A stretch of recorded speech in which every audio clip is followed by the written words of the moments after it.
We're so glad to have you here, Ben. Thank you for taking the time to come out and speak with us and have this conversation for our audience to get to know. And the inaugural LGBTQ Founders and Funders meeting. Let's give ourselves a hand.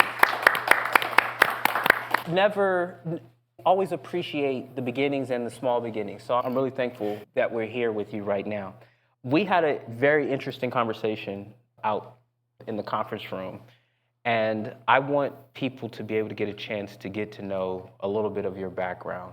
Go ahead, tell us a little bit about yourself. I gotta ask you the awkward question. Okay, ask me the awkward question, go on. Awkward question, what's with the kangaroo, the Joey? It is a kangaroo, that's Okay. true. So I am an Australian, and I'm also part of the LGBTQ+ community, so I thought it would be a good way to represent who I am in a t-shirt. Absolutely. This is also what I wore for Pride in New York this year. The Australian concert did a float, and so every Aussie got this t-shirt. It says Aussie Pride on the back. Absolutely. Okay, Australia. I read on your LinkedIn profile that you grew up in Tasmania. I did, yes. Okay, where the hell is Tasmania? Tasmanian devil. Yes. I mean, I figured that, but where's... Yeah, so Tasmania is the little island at the bottom of Australia. Okay. And like the Tasmanian devil, I often leave a wake of chaos behind me. Okay. But no, I think it's quite a small island. There's 550,000 people who live in Tasmania. Okay. And yeah, it's a pretty stable, if the world's ending, that's where you want to be. So how does somebody from Tasmania find themselves in Seattle at this current point? Yeah, there's a full journey of almost 40 years there that I can talk about. But so yeah, my life is a little bit of a journey, you could say that. It's a journey that I feel like I've been able to fully create the dialogue of. And I say that with a little bit of tongue in cheek. I was an orphan actually, so I was an orphan in Sri Lanka. All I know is that I was abandoned at a hospital around 2 months old, so I don't actually know how old I am. You might be 35 for real. I'm like 39-ish. Gotcha. But yeah, so I was abandoned at a hospital. I was taken to an orphanage where I was for like the first year and a half of my life, essentially, before I was adopted by my parents and then taken to the northwest coast of Tasmania. So the town that I live in grew up in is pretty small. So I grew up on 1,000 acres of beef and dairy, so I'm a proper farm boy. But yeah, so the town that I lived in had about 300 people in it. From that, the bigger town around it was about 3,000 people. It's a pretty small place, right on the very northwest tip. Beautiful, great food, all of the good things. But for me, I felt like there was something about me that didn't really fit there. And that's the fact that I'm part of the LGBTQ+ community, I feel. It was a pretty religious sort of town and things like that. And didn't really feel like I was ever accepted there for who I really was. And to be honest, when I think about it more and more, I'm just Ben. I'm not gay Ben. I'm not brown Ben. I'm not Aussie Ben. I'm just Ben. But unfortunately, we are often given other people's biases, and that's how we have to live our lives. And so I felt Tasmania wasn't really big enough for me. And so I used education as my ticket out of there. And so very fortunately, in my case, that I was able to use my intellect as a tool, and that got me to go to university in Hobart, where I went from there to live in Sydney for 10 years. From there, I went to Burning Man and didn't really come home, essentially. Okay. And so that was in 2000. I moved to New York for a little bit, and then San Francisco. But yeah, I guess from a career perspective, I did similar to you. I have a few degrees behind my name. Didn't really know what I wanted to do, but just knew I wanted to get out of my hometown. Yeah. But look, it's a great little spot. It's really pretty. But yeah, I just felt like there was something that was missing for me, and that was a sense of community. Because unfortunately, I went to a Christian school and things like that. I was always told that I was not good enough. I was going to hell, no matter what I did. And beyond that, actually, I just felt everyone kept judging me for things that they had named me rather than the things that I knew about myself. I think everyone else picked I was gay before I did, which is, unfortunately for most of us, I'm probably guessing is probably the same thing as well. But what that sort of meant was that I never actually had the opportunity to define who I was until I left that town. And I became Ben when I moved away from all of those structures and things that I had growing up.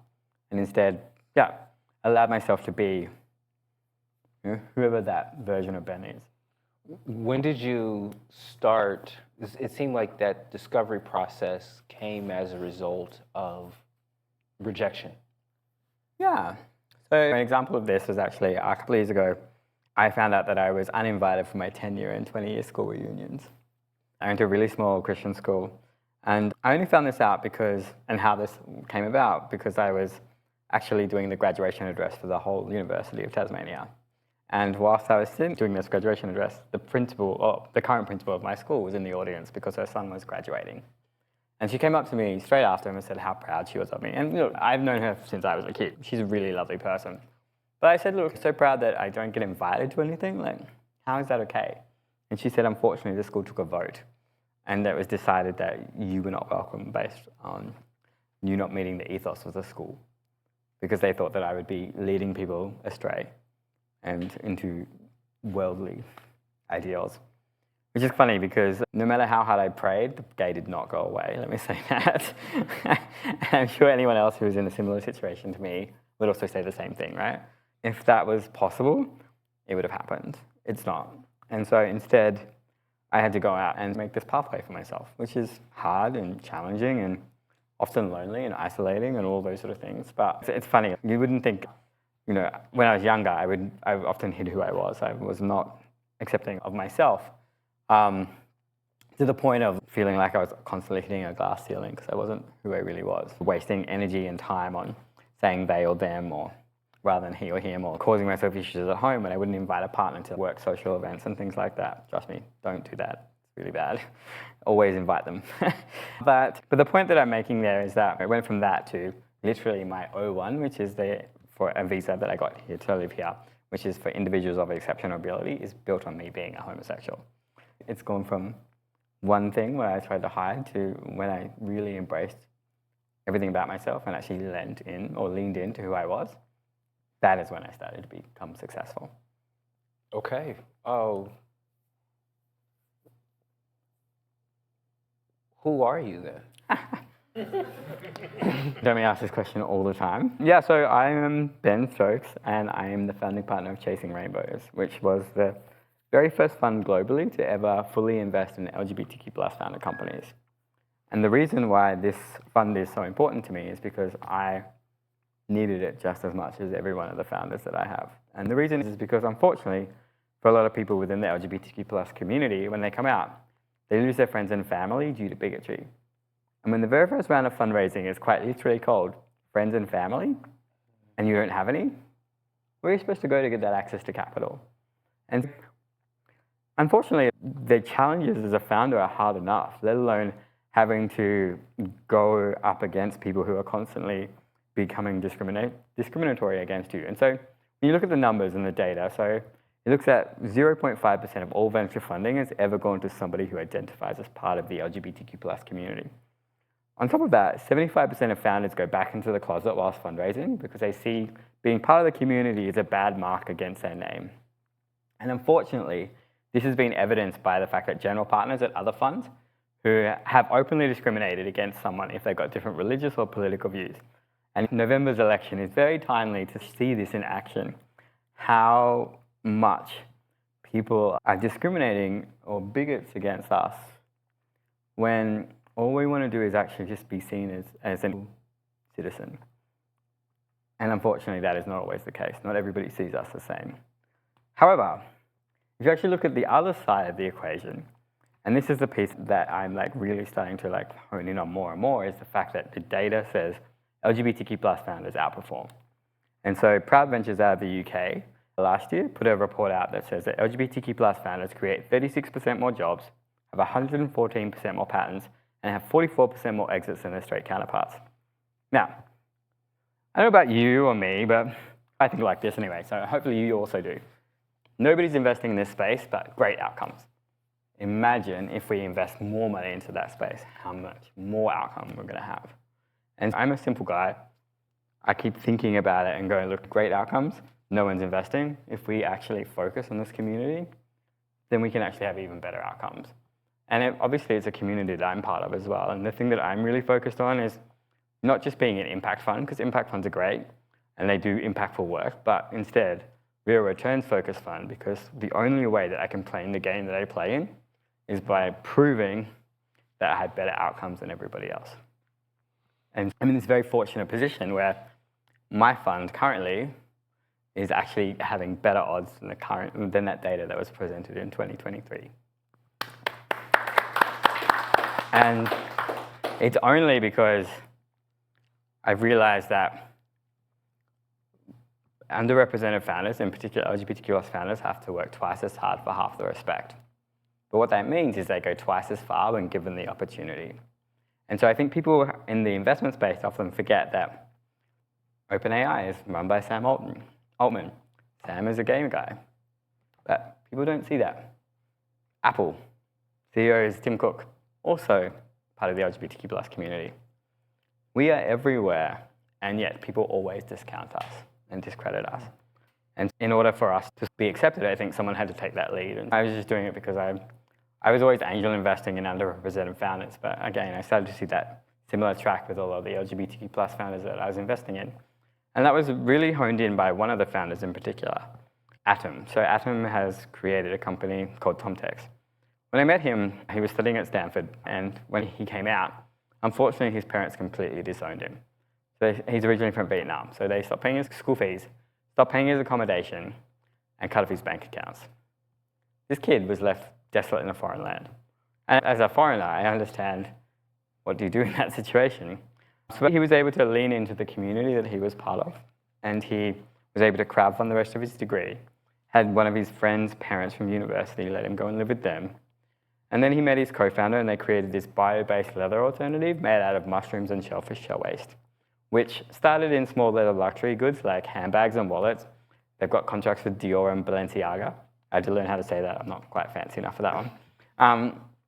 To now doing deals in their latest round, actually backed by BMW and Audi Ventures, which has doubled my investment, which is also great. But what that has done is they've now got this opportunity to create car seats with Porsche, BMW, Audi, and Jaguar. Wow. And so when you start thinking about how resilient and tenacious LGBTQ+ founders are, and then you start looking at some of those comparisons, and I guess for everyone, or those of us as part of the community here, I think anything we've overcome in our personal lives, anything we see in our business life is such a breeze compared to that, right? When you've had to have the option of losing everything that you've ever had in terms of all of your loved ones, all of your everything. But if you become your authentic self, then you know that you have true power behind you. Yeah. That's very powerful. That's very powerful. What adversity will bring out of us if we have the attitude of never giving up. Yeah. And it's interesting that you brought up Sam Altman, Tim Cook, and first thought, oh, I didn't realize that they were part of Tim Cook. You knew that he's part of the LGBT community. But now that you think that you brought it up, you're right. I don't think about that. It ties back into what you were saying about I'm just Ben. I'm who I am, and this is my unique value, and this is my unique talents that I bring to the world. How do you build your community at the same time demand the best out of them? Yeah. I ask that question because I often struggle with Black folks, right? I struggle with Black folks in the sense of, yes, we've experienced all this trauma. Yes, we experienced discrimination. Yes, we experienced this, but that is not an excuse for us not to show up. Yeah. And the reason why we're getting these opportunities is not because someone needs to fulfill this quota. It's because we are the best. Yeah, 100%. So how have you been able to navigate that and also cultivate that? Yeah, I think about our parents' and grandparents' generations who they were born into the community that they are part of. They didn't have an opportunity to travel. They didn't have an opportunity to go out and seek people who are like them. I feel very fortunate that I was able to travel. Obviously, houses were cheaper for my parents and not so cheap for us anymore. Travel, however, has become very affordable. And so what I see is this opportunity for me to go out and find my community. And just like everyone else here has that same opportunity. And Gen Z have it even easier because they don't have to leave their home. They can just put a headset on and they are with their community as well. And so I think that there's this whole element of what does community mean to you, or what does that community look like? And for me, community, I could be a person of color, I could be an immigrant, I could be LGBTQ+. Like I said, I'm just Ben. I want to feel like my community is actually people who just get me for just being myself. And so that inclusivity piece or diversity piece, I think, is so important. And when I start thinking about what I've created so far, and obviously it's not me, there's a whole team of us who help me, and I feel like the community is really what's been backing me the most. But when I think about it, we've created this space where LGBTQ+ founders know that their sexuality is not something that's going to get them discriminated against or biased against on day one. Instead, they're able to use that as a doorway to be able to get that first institutional check if they have a company that meets all the criteria. And obviously diligence is important. But I was mentioning this before. If we expect a white, cisgendered, straight man to hit 100 points, how many points do we expect somebody from a diverse background to hit? Anyone got an answer?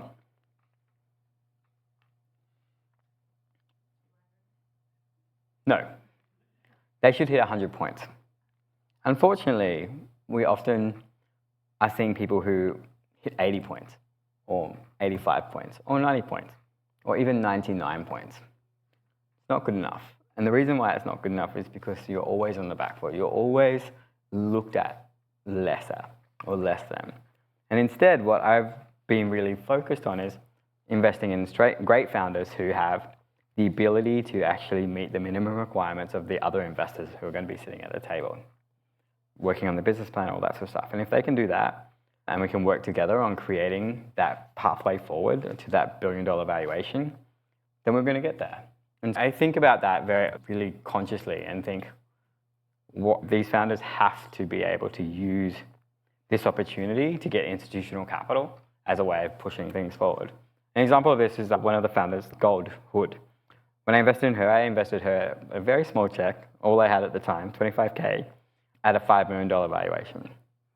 3 weeks ago, they signed a new term sheet for a $100 million valuation in less than 12 months. She used my initial tiny check of $25K as a way of springboarding her to those bigger valuation checks. And so she is announcing some really big things in the coming weeks, which I'm super excited about. But the point that I'm making is that if she didn't get my check first, would she have ever gotten to a $100 million valuation? And the truth is, probably not. Was she capable? Yeah, absolutely. Like you, she started university when she was 12. And so one of these people who are much smarter than I will ever be. But always came up against discrimination because of who she was. Her hair was a slightly different shade of pink than what it should have been, potentially. Or something like that. She always just looked slightly differently. And so this is the challenge with investment, is that investors often look for patterns or pattern matching when they look at investments. The easy options are Y Combinator and Stanford graduate. That's a really easy thing to look for. Unfortunately, what that means is that you miss out on 99% of the best deals in the world because people aren't looking elsewhere. They're only looking for that really tiny narrative. And then they look on top of that for just every time they know that if that's going to hit a winner, then they'll just keep looking at those winners instead of looking at the margins. Because I always believe that if you can solve for the minority, you can solve for the majority. And the same goes for investments as well. You touched on something about... Please, cut me off anytime. Oh, I'm definitely going to cut you off.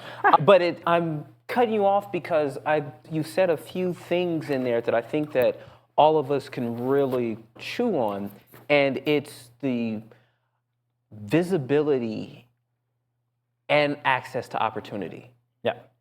If you do not see me, if I can't see you, I can never give you the opportunity. And that thing of being seen and being seen for who you are. Yeah. Being seen as the entrepreneur with a great idea. That's how I want to be seen. because that's how I'm showing up. The entrepreneur with the great idea versus being seen in a negative light or not being seen. I'm being seen for everything else except for the fact that I'm an entrepreneur with a great idea. Yeah. So now that you have started chasing rainbows, and when did you start chasing rainbows? So I started it officially when I started investing at the end of 2021. Really, I did a little bit before that. Then I started this current fund in January of 2023. Okay. So you started chasing rainbows, and you said it's the only one in the world. Not now. There's But it was. yeah. It was. So you were a trailblazer. Now, is that the reason why you got the Dreamer Award? No. I don't know. Maybe that's what it was. Yeah, I feel like being different has allowed us, and leaning in. The best advice I ever got was from my lecturer at Berkeley, Adam Sterling. I'm going to stop him again. This man received the top 100 dreamers. So I was named one of 100 American dreamers this year by the Milken Institute. By the Milken Institute. Let's give that a round of applause. Thank you. If those who are not familiar with the Milken Institute, it's one of the leading economic policy and business policy, maybe think tanks? Yeah, think tanks. Michael Milken was one of the green mailers, if I'm not mistaken, back. Yes, yeah, I did a little bit of research on Michael Milken. My dad was always talking about Michael Milken. Yeah. But yeah, so part of the top 100 American dreamers. And you said you don't know if that's why you got, because of the work that you did with. I keep thinking about the only way I've ever been noticed is by leaning into who I am. And I was mentioning Adam Sterling, who's my lecturer at Berkeley. He said, don't just be another underrepresented fund manager investing in underrepresented founders. If you do that, I'm more likely and going to invest with Charles Hudson, who is up to Fund 5 and from Precursor Ventures. That's his thesis. And he started that. And who are you going to go with? Someone who has a really great track record or someone who has no track record at all? And I listened to him and thought, he's right. And so he suggested, lean into who you are, because that's where your network is going to come from. That's where your unique ability is going to go. And also, no one else is doing this, and you could be the person to lead that. And so I did. I followed his advice, and thank God I did. Because, we've been listed in all places, including on Impact Assets 50 list this year. I was named one of the top 8 impact funds of the world. And on that list was like United Sustainable Fuel Fund and UNICEF Fund and other places, and then Chasing Rainbows. Who's Chasing Rainbows, right? But what that means is that we have done something that has actually got eyes on us in places that I never thought possible. And not only that, the whole point about being an investor, and particularly an early stage investor, is that my success only comes from investing in really great founders. And touch wood, so far, I think we've been able to pick some pretty good ones. I was mentioning before that Chasing Rainbow's name is literally next to A16Z on a number of cap tables. A16Z raised $7.5 billion in 2 weeks. I've taken more than a year to raise a very small amount, not even a 0.00001% of that. But my point is that we're on the same cap table as them. We have the same eyes, we're at the same terms, or even better terms mostly. And I think what I've realized is that by really focusing on something that makes you unique and special in the industry that you work in, is actually a strength. And if you can use something that most people have seen as a detractor, or something that we should be ashamed of, to our strength, we're able to do amazing things. What is that special strength, and how did you identify it? When did you know that you found it? This conversation will answer go 2 ways, let's be honest. Sorry, no one else laughed. Okay, fine. But no, so I think... Oh, I just got it.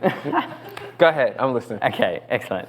No, I think that what I realized is that my superpower really is actually just understanding people and being able to solve problems with people and seeing something in someone that says, you know what, I'm going to take a chance on that. Because investment is literally just betting. That's all it is. It's betting against the odds. And I ask 4 questions whenever I have a conversation with someone. So I give 30 minutes of my time to every single person who will book. And because I have an open Calendly link. I don't know if that's a mistake or not, but so far it's hit me some pretty big winners. So I'm pretty happy about that. The company that has 20x me, now worth $100 million, literally was a cold outreach on my Calendly link. So it works. But yeah, essentially I totally lost my train of thought.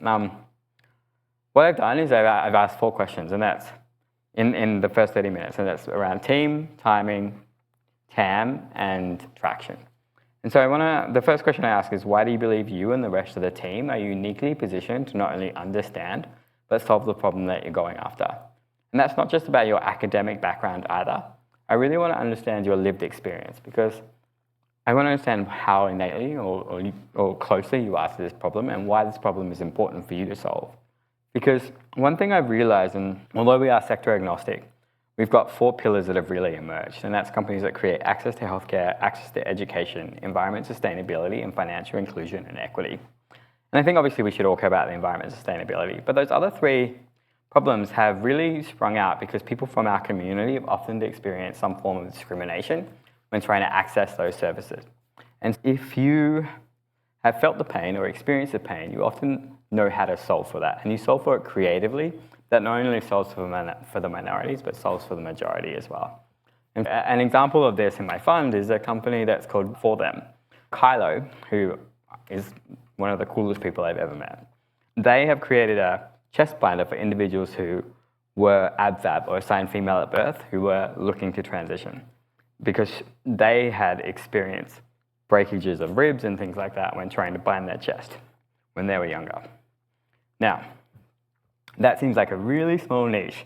However, cut to them now being picked up by Nike and doing a sports binder for all women in sport. On top of that, they've just been picked up by Target. So now this product is available for any person who wants to purchase it in any store across America. They've now just partnered with another company in my portfolio called Women's Elite Rugby, which is a rugby league that has just opened up here in the US, and they've got a partnership with them as well. So I see all of these opportunities for people to actually be really smart about the ways that they get their product out to market. Outstanding. Outstanding. Outstanding. I'm going to open it up for questions, because I feel that the audience might have some questions that they might want to ask you. Yeah, go for it. I think that was me. I am an open book. Got a question, just a comment, as the son of a Jewish mother. A law degree and a medical degree? I know. I'm still a disappointment to my parents, trust me. Tropical medicine and public health. Yeah. Can you run down your degrees? Yeah, I did medicine, then tropical medicine, public health, especially in that. Then I went into law, and then after law, I did my MBA. Yeah. I think I didn't really know what I wanted to be when I grew up, and I realized that now, thinking back, that I should have really always done economics law. But entrepreneurship was not really something that I could do when I was younger, in terms of I didn't know that was a possibility. Because the only things that I knew were things that were practical jobs. If I think about it now, and I explain this to my grandparents, I've sent hundreds of thousands, if not millions of dollars to people I've never met before, which is crazy, right? When I was doing a lot of this stuff over Zoom and things like that. But what I've been able to do is actually make a lot more money than ever thought possible. I mentioned that the company that has 20x me, we managed to turn 25K into 2.25 million, which happened in less than 8 months. Again, LGBTQ plus founders can do incredible things when given the opportunity. And I see Chasing Rainbows as that opportunity to showcase the incredible talent within our community to the rest of the world. Absolutely. Absolutely. Any more questions? Yeah.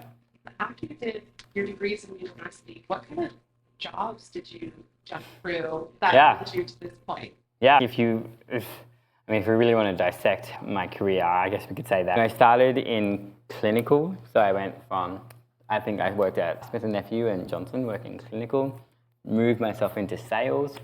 From sales at those companies, I then moved across to Oracle and ran their health sciences global business unit for APAC. And then from that, I moved across to Salesforce, where I also ran healthcare and life sciences sales. And then from there, I moved across into a financial services company called Tipco, which I hated.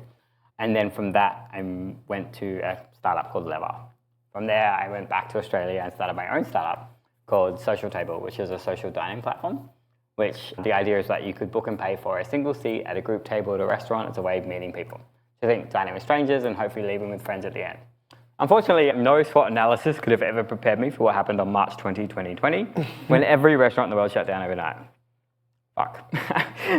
What I was able to do was pivot, and so we ended up sending wine, beer, spirits, and tea directly to people's houses, had them jump on a Zoom call, and then we added in a sommelier to walk people through a wine tasting. After that 30 minutes, then people were semi-sloshed, I guess you could say. But what we did was then created an algorithm and to help people be put into breakout rooms. And I was very fortunate. I actually got to meet Simon Galinsky, who co-founded Match.com at a Social Table event. So he actually helped me create that algorithm. From there, I pivoted one more time where I realized that companies were really struggling to keep company culture alive during the pandemic. And so because I built all this infrastructure in place, I ended up just bringing Friday afternoon drinks back for companies during the pandemic. I was able to exit that company when a conglomerate out of Dubai, who manages all the Emirates staff, needed a way to help people feel like they belong to a community, because the challenge that they had was that people would go on a flight with a crew and then they'd never see that crew again for 6 months because of the 130,000 Emirates staff. How do you make friends? Because everyone has their own single apartment as well, so they don't live in groups. They all have a single one-bed apartment in many towers and things like that. And essentially what this did was just allow people to go out to dinner and make friends, and so build a community, particularly because people would be moving all over the world to Dubai to be part of the Emirates crew. And what I realized is that a company that I created because all my friends started getting married and having kids, and I didn't have anyone to go out with on a Friday night, and I didn't really want to get up and go to the park on Saturday morning, was created for me, but so many other people had the same challenges that I did.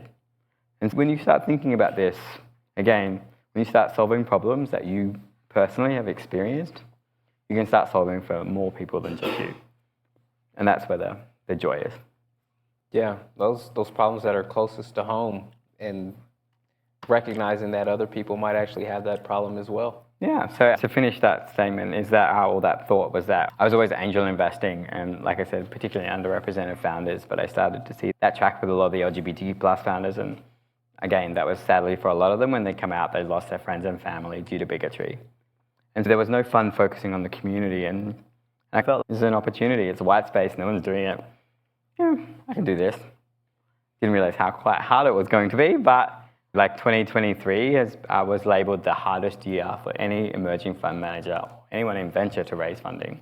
There were only 3 emerging managers that managed to do a first close last year, and we were one of them. And one of the other things I have to keep on reminding myself is I often feel like a failure because I'm not operating at the level I know I can, because I don't have the funds to be able to do that. But my measures of success are built on the fabrication of 2021, where funding was flowing really heavily and things like that. This is why right now I have deployed every single dollar that I've had. So I have not actually taken a salary for the last, technically 7 years, but really the last 2 here. And the reason why is because I'm deploying capital as much as I can to get on as many great cap tables right now, because valuations are real and they're just. And I've gotten on actually even too good sometimes. So I got on a couple of cap tables that are like $2 and $3 million. Those companies were unfortunately doing so much better than what people gave them credit for. So investors took advantage of that, which is really sad as well. The company goes to Academy. They had $35,000 a month in revenue, and they had a $2 million valuation cap that someone gave them. Companies come out of, I had a company come out of YC the other day that had $30 million valuation cap with no product, no revenue, and no customers. Tell me how that's fair.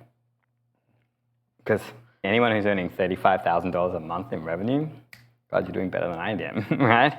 And again, what we have to realize is that we're not seen the same way. We're always seen as less. So what we have to do is we have to do more in order to be able to be in the room.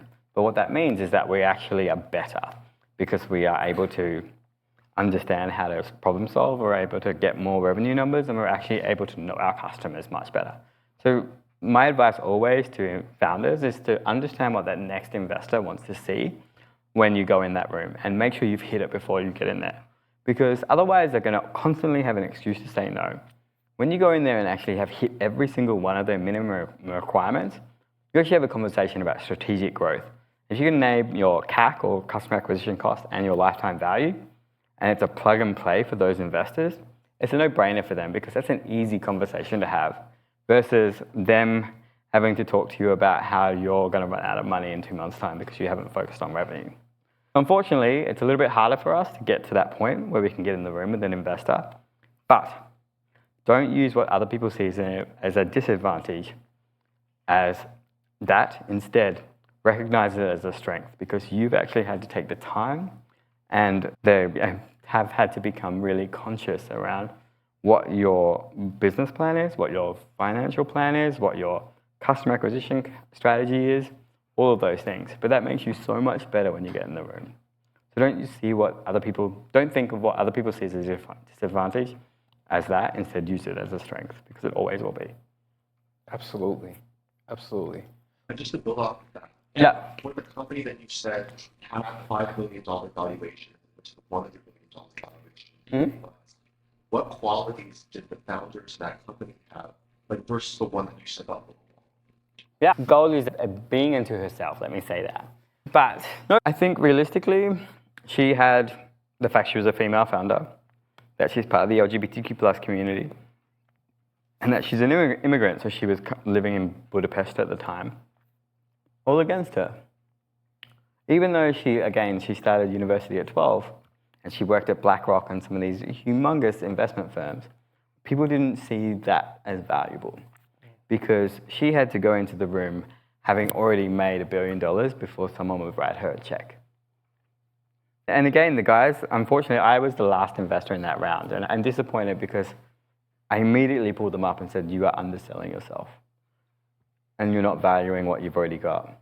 And it was a really hard thing for me to do, because I had to make a decision about whether or not I talk to them about that and be honest, but then disadvantage my own LPs if I had have signed at a higher valuation, or could we have a conversation around that? And those guys really appreciated the fact that I spent the time with them, explained to them, because again, these are first-time founders. They don't know what the valuation cap should be. And unfortunately, people in my position have taken advantage of that. And I just think that's really poor form. And I pulled each of them up for that, because they took advantage of someone who realistically should have had a $6 or $8 million valuation, in fact. And so this is the other challenge, is that we have to educate ourselves, and often we have to go and try and find the right answer. So you need to find allies within the community. And my big belief is always always prove people right. Don't ever prove people wrong. So always prove the people that always believed in you, invested time, money, love, all of those things in you. Prove to them that you were a good investment of their time, because you've only got what? But hopefully 80 years of life on average.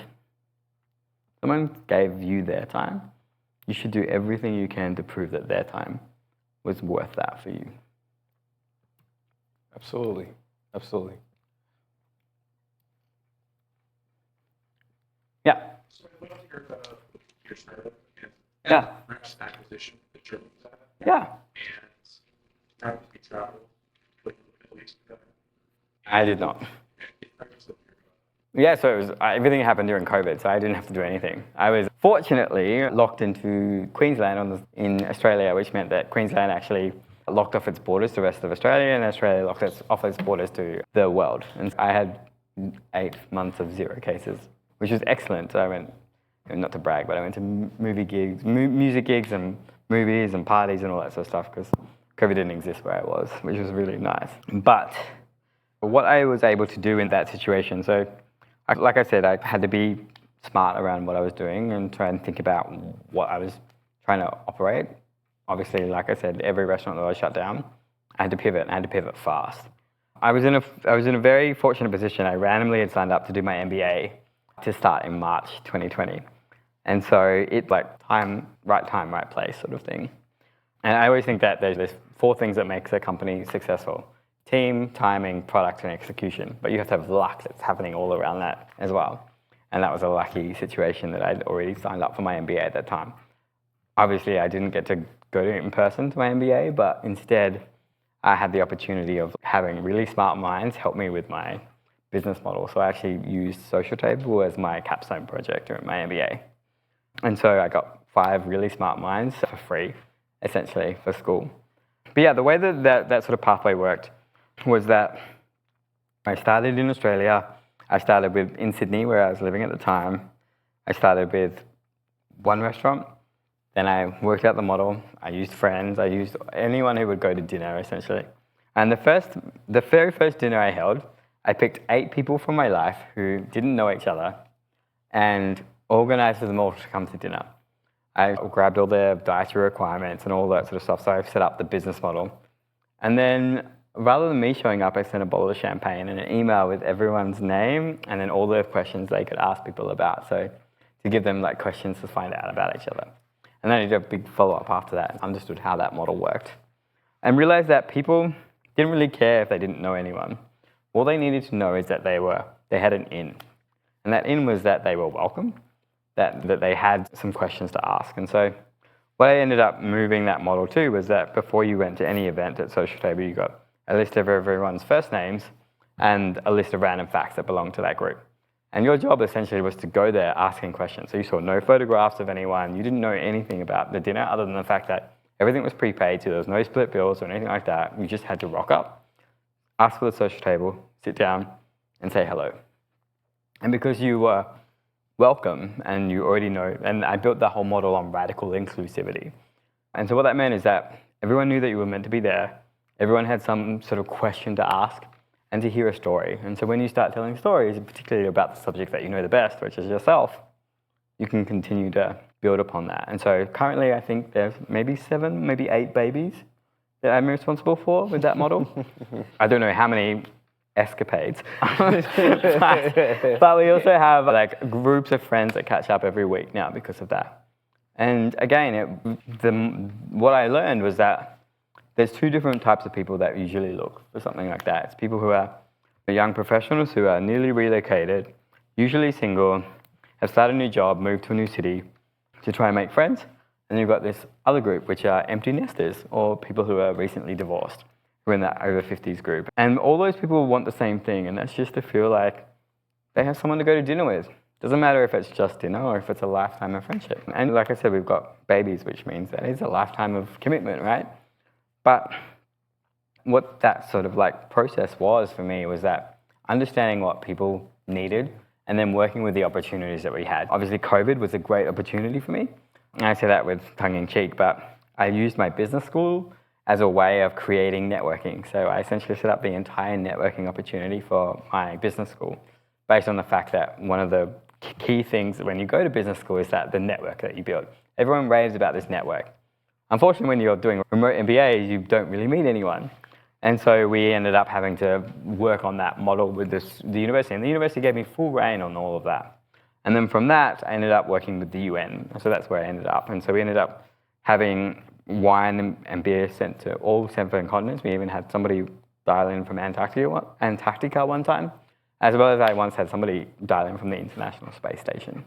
And so when I think about that, I went intergalactic. Everyone told me that you have to be $1 billion company. I didn't get to $1 billion company, I'll be honest. But was I not successful? I believe that I was. I managed to do something that most people will never be able to do.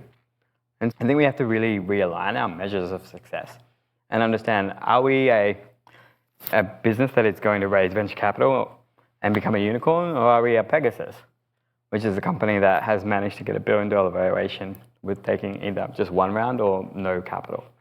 Or are we a really great business that earns $10 million a month in revenue, maybe $10 million a year in revenue anyway, but has $8 million of that in profit? I'd much rather be in that company, let's be honest. Yeah. Any final thoughts that you want to leave the audience with?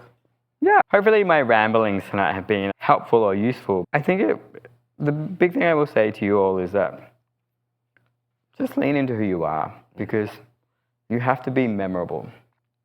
You may not have to be remarkable, you have to be memorable. And one thing about Chasing Rainbows, I will say, is everyone remembers the glittery gay logo. And that has been with a unicorn in it. And that's all it took. And obviously the rainbow is really symbolic of our community.